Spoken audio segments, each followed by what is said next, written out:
Yes, it is. The flag of New Zealand with the Southern Cross and the Union Jack in the corner. And that means it's once again time for a Go Native 24-hour food pack review, this time part 3, the dinner menu. We have the back side of the package insert where the breakfast, lunch, and dinner menus are laid out in graphic detail. So today we're doing dinner, and that's right here. And the dinner menu features vegetable curry, a rice packet, tea, creamer, pepper, sugar, and salt. The rice portion of this meal requires us to open the packet, add 1 cup of boiling water, stir well, reseal the packet, and wait 8 minutes until it's done. In accordance with those instructions, we have some water boiling, and we'll add the appropriate amount when we get ready to prepare that part of the menu. On top of the rice, once it's finished, we will add the vegetable curry. In addition to this sumptuous main course for dinner, we have classic blend tea from Porter's, packet of creamer,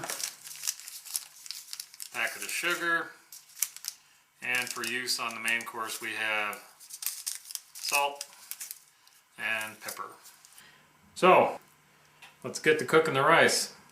Alrighty then, we've got the boiling water ready. Let's zip this pouch open. It has a nice, easy to tear open notch, and then we have a Ziploc. Inside is rice. Probably something similar to Uncle Ben's instant rice because it is instant. Boiling water.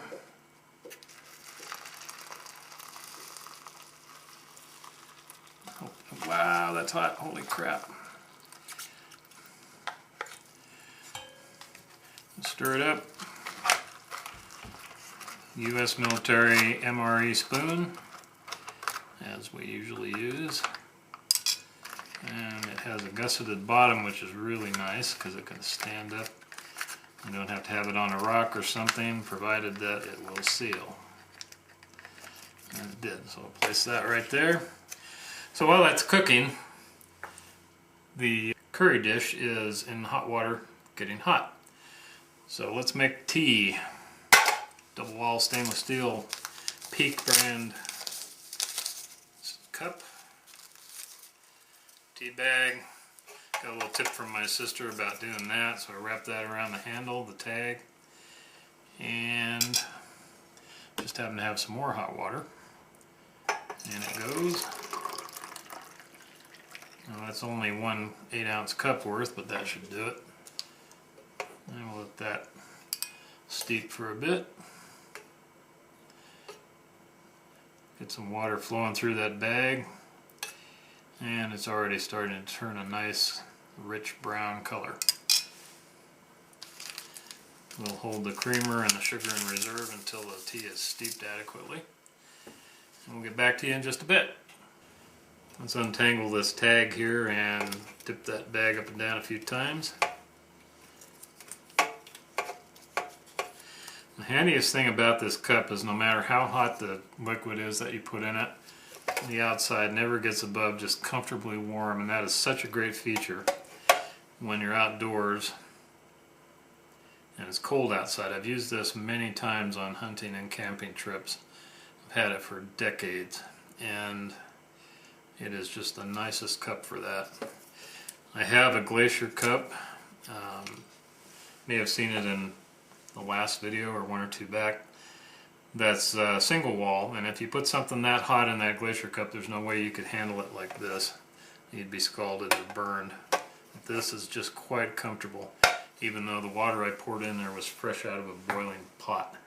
So there's something to be said for a double wall cup, but it sure makes it handy to be able to pick it up and warm your hands when they're freezing. We'll give that another minute or so, and then we'll add the creamer and sugar. I think that tea is steeped enough now, so I'll kind of coax it out of there. Try and squeeze out the last little bit of liquid.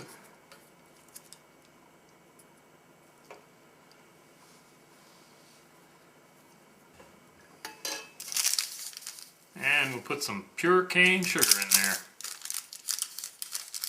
One little packet.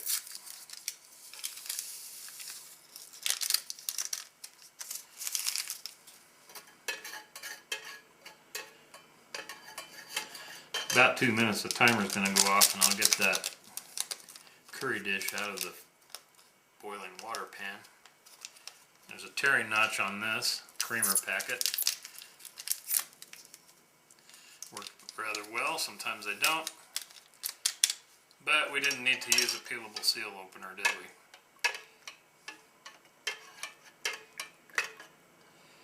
That's looking rather rich, probably piping hot as well.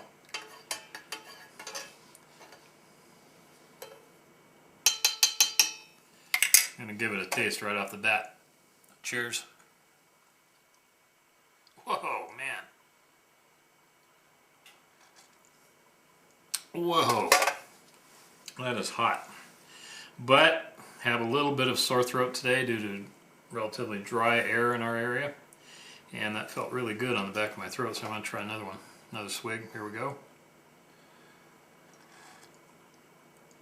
Oh yeah. Okay. That's a rather mild tea, not nearly as strong as the last tea we had in one of the previous episodes. The creamer and the sugar tamed it down really well. I'm not much of a tea drinker, but I drink it way more often than I drink coffee, which is almost never. And this is quite good.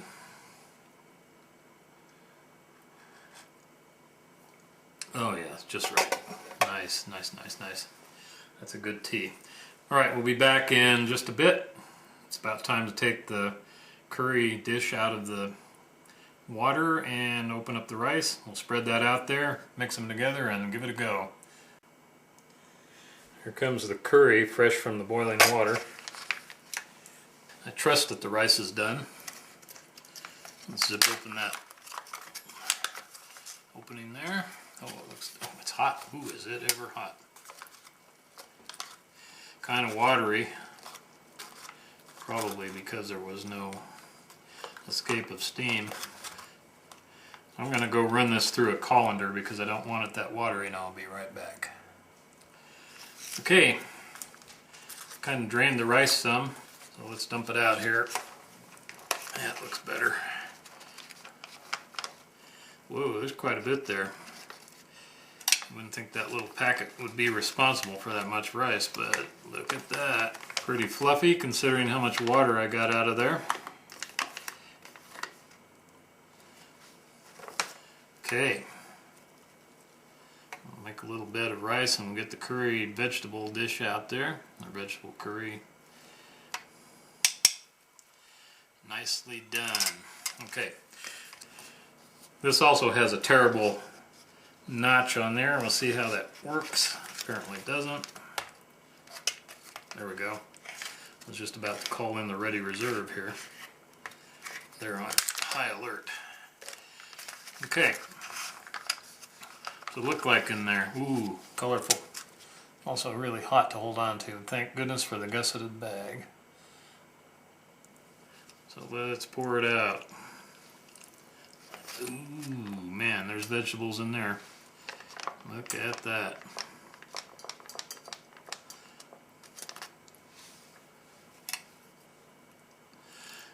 Almost looks like there's cheese in there too.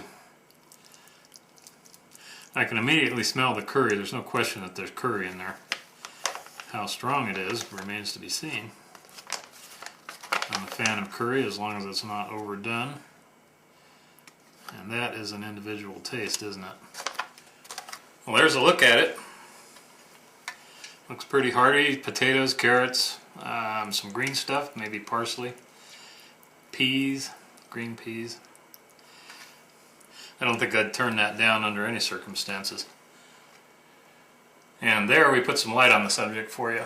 That's a beautiful looking meal. I'm going to check the package label and see what's in there.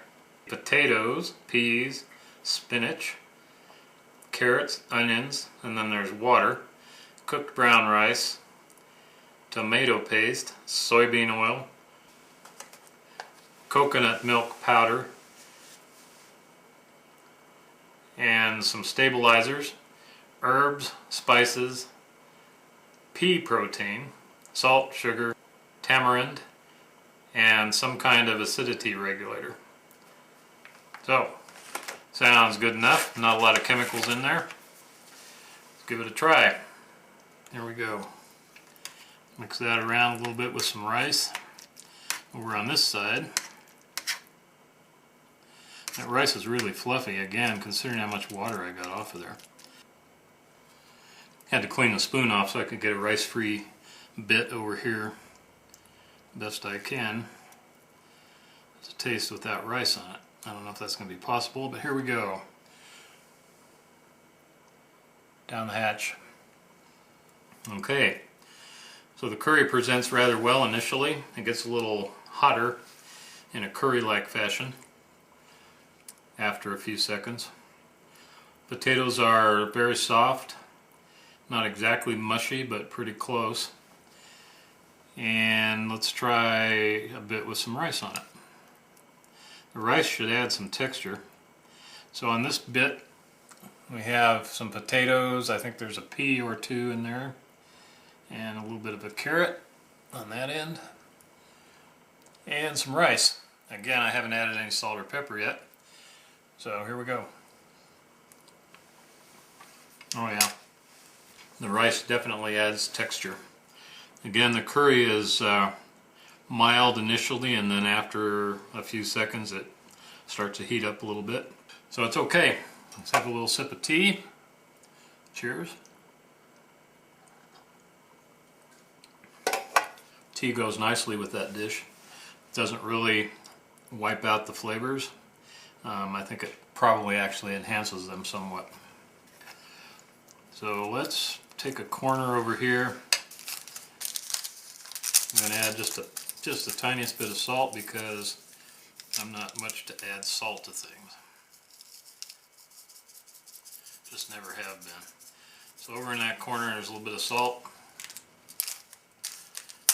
And we'll add a little bit of this black pepper. Black pepper I do add to things on occasion. Mix that up a little bit. And here we go. Salted and peppered. The lengths that we go to do these taste tests. Okay, in this case I would say that the salt brings out the flavor a little bit more powerfully, and that's usually what it does, isn't it? The pepper is a nice taste, and in fact I think I'm going to add the rest of that packet and spread it evenly across all of this. That is a good addition. Salt I can live without. Don't have anything against it in particular. I just never have used salt on food ever since I was a kid, and certainly ever since I went to college and took human physiology and found out how ubiquitous salt is in everything. You can't get rid of it. Universal contaminant. So that being the case, I don't put it on anything because it's already in there. Whether you add it or don't add it, whether they add it or not at the processing plant, whether you pick it from the garden, buy it in the store, wherever you get food, there's already salt built into it because you can't keep sodium out. It contaminates everything. Now, let's look at the other side of that. If I were out there hiking on the trail, sweating a lot, losing a lot of electrolytes, I would add the salt because it's vital to the physiology of the human being. Sodium you can't live without. So if you lose too much of it, some bad symptoms can happen. So in that case, again, out in the field, hiking around, sweating a lot, I definitely would add the salt. But we're not doing that today, so I didn't. Here's another bite all mixed up, well peppered. Whoa, gonna fall off the spoon too.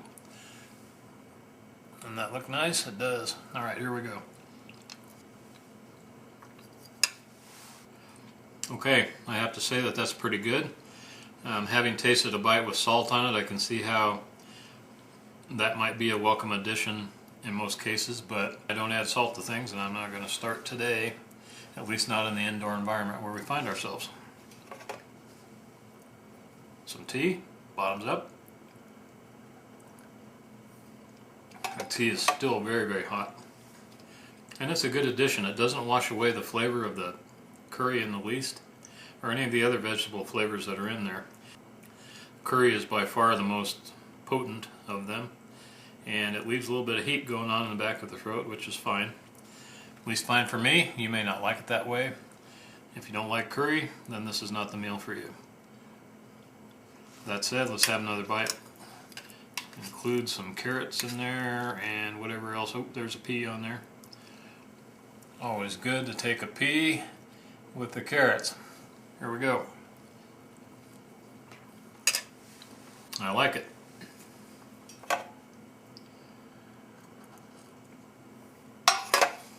So this is the biggest meal by far of the 3 that were included in the package.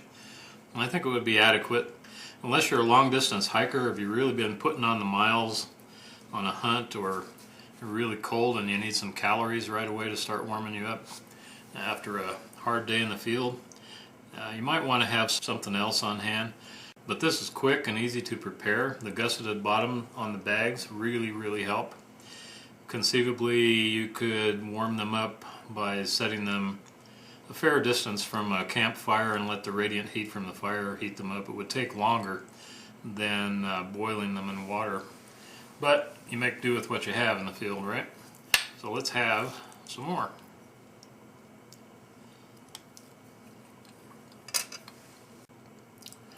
That's really good. Again, the curry kind of sneaks up on you, but it's not too bad. It's not too hot. It's just right in my opinion. Another bit of tea.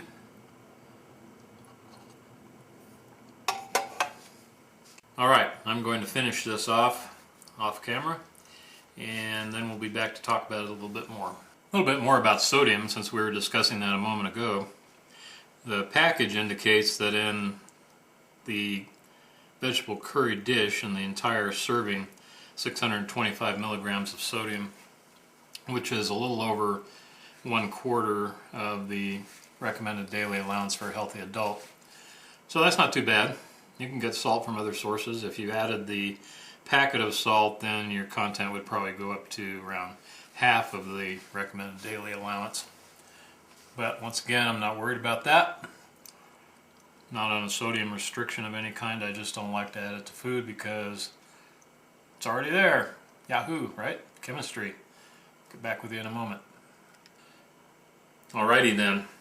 That was delish. And I'm warm from the back of my throat all the way down to my tummy.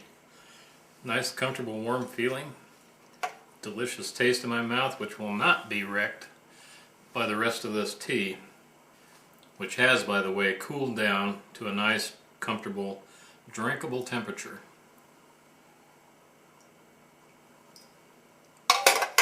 Just one more swig or so left in there. Okay, so what do I think about it? The rice was very easy to prepare. 1 cup of boiling water into the gusseted pouch. Close it up, let it sit for 8 minutes. Open it up, the rice was done. Poured off the water, and the rice was surprisingly fluffy, not too dry, not too wet, just right. So it's got that going for it.